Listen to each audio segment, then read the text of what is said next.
Hello and welcome to Automate with Amit, and in this particular video we are going to see what is pom.xml and why it is important for Maven based projects and what is the importance of it and how to set up. So if you are learning framework design using Selenium, Java and TestNG Cucumber, then what are different dependencies actually you need to set up your whole project. We are going to see that, and this particular video is part of the whole framework series which I am creating in here.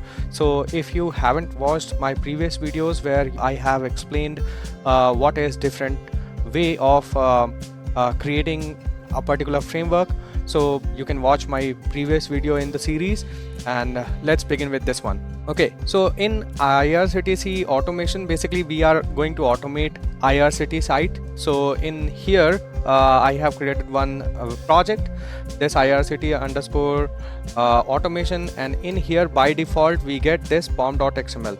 So pom.xml, basically the full name is project object model. Okay, so it basically gives a model or kind of a structure to the Maven project, and it is used for getting the information related to the different project information to build the project. What are different dependencies or what are different goals to execute your test cases if you have test cases in this Maven project. So all those information is going to be there inside pom.xml, and when you are running your pom.xml Maven based project, and it is single entry point into your test cases. If we talk about automation related test cases, okay, so if we wanted to execute our test cases without any IDE, without any other things on the system, then we can use pom.xml to trigger our test cases in pom.xml file. Okay, so that's where pom.xml becomes very handy. So let's see what are different dependencies which we wanted to add when we are working with Selenium, TestNG and Cucumber. So as we mentioned, so Selenium is the first one. So let's go back and see how we can download the dependency for Selenium. Okay, so let's come here. In here just we need to type Selenium Maven dependency and just press enter, and the first here you can go in here, and so you can go on this particular website, Selenium Java. And okay, so once you go on Selenium Java, over here you will see all the versions of Selenium getting released. So this is the latest version 4.14 which got released on 12th of October. So let's see 12.14.1, and here you can copy this and just click on this. It is going to get copied on the clipboard, and you need to go back in your project, and under dependencies tag, you see over here dependencies tag. Under dependencies tag you just have to paste it.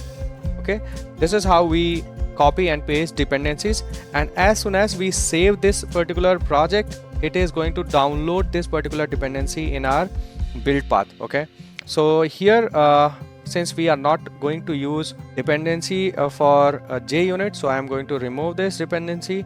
Another dependency which we are going to add here is TestNG. Okay, so TestNG I'm just typing over here, or you can just go in Google and search for that. So TestNG is the second one.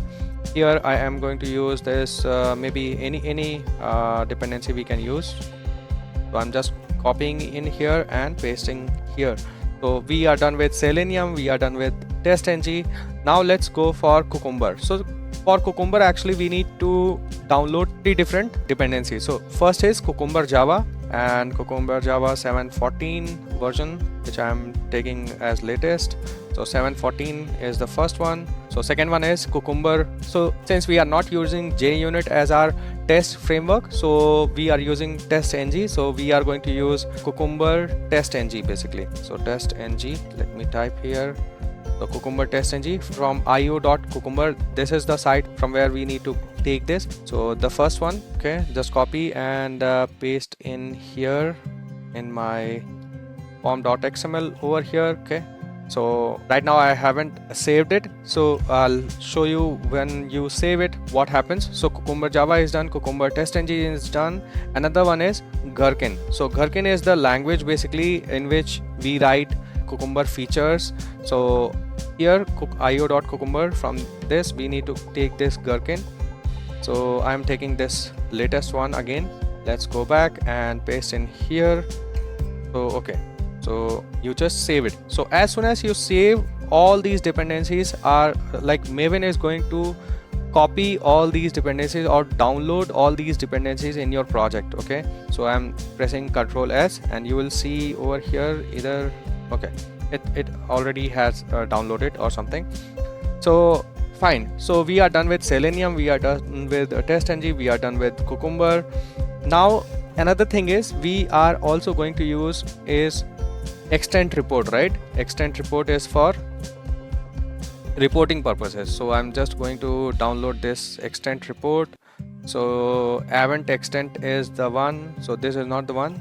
Okay, so extent report Maven dependency, maybe we can search in here, extent report Maven dependency. Okay, event stack, yes, so this was the one. So event stack extent reports, just go on 5.1.1, this is the latest one. Just go back and paste in here. Okay, and this is for reporting purposes. Another one is log4j. So let's see log4j as well.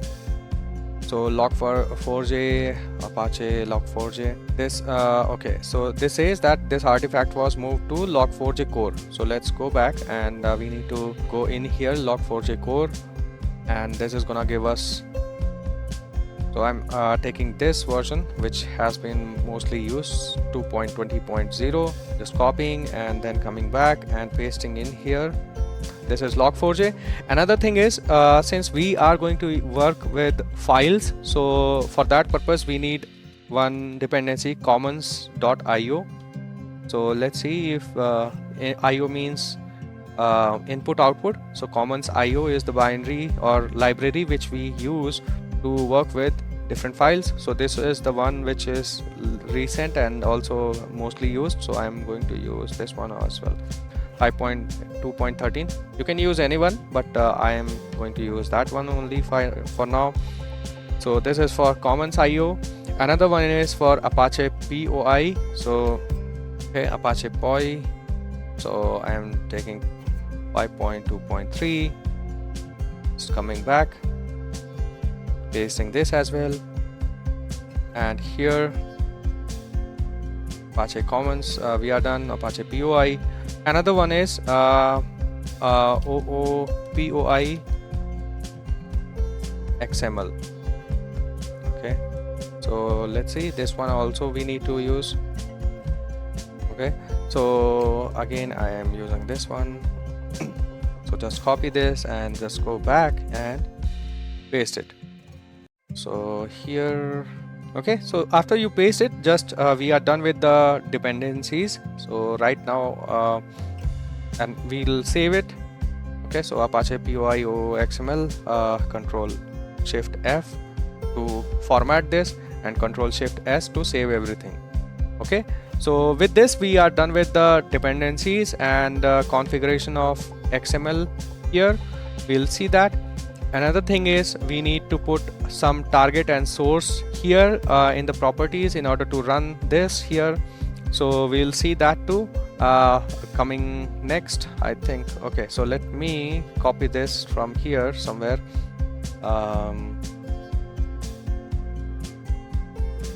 So in here I am just copying inside from properties. So inside properties we have these things, Maven compiler source and compiler targets to compile our project. Okay, so I'm just removing this. Make sure you also remove it, otherwise we are gonna get issues. So with this we are done with the dependencies. And if you like this video and it was helpful to you, make sure you like the button and share with your friends if they are also learning framework, and thank you for your support. And if you face any particular challenge or some issue, comment in the comment box, and see you in the next one. Thank you.